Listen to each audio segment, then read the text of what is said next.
තුන ශ්‍රේණිය දූ දරුවන් සඳහාම සැකසූ උපකාරක ප්‍රශ්න පත්‍ර කට්ටලය. පහ ශ්‍රේණියේදී මුහුණ දීමට සිදුවන ශිෂ්‍යත්ව විභාගයට පෙර සූදානමක් ලෙස සකස් කර ඇති ළමාමතු උපකාරක ප්‍රශ්න පත්‍ර කට්ටලය විභවතාමාන ගැටළු වලින් සහ සියලුම විෂයන් ආවරණය වන පරිදි නව විෂය නිර්දේශයට අනුව සකස් කරලා තියෙනවා.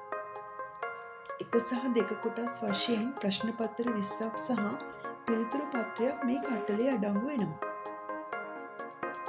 පහ ශ්‍රේණි ශිෂ්‍යත්ව විභාගයට සූදානම් කරවීමට ආරම්භ කරන්නේ තුන ශ්‍රේණියේදී. ඉතින් මේ කට්ටලය මගින් ඔයාගේ පුංචි පැටියව ශිෂ්‍යත්ව විභාගයේ ජයග්‍රහණය කරා ගෙන යන්න හොඳ ආරම්භයක් වෙනවා. ඉතින් ඔයාලට මේ කට්ටලය අපගේ හෙළ බුක් ෂොප් Facebook page එක හරහා ගෙදරටම ගෙන්වා ගන්න පුළුවන්. නැත්නම් අපගේ WhatsApp අංකයට කෙටි පණිවිඩයක් එවීමෙන්ද ඔයාලට මේ කට්ටලය ගෙන්වා ගන්න පුළුවන්.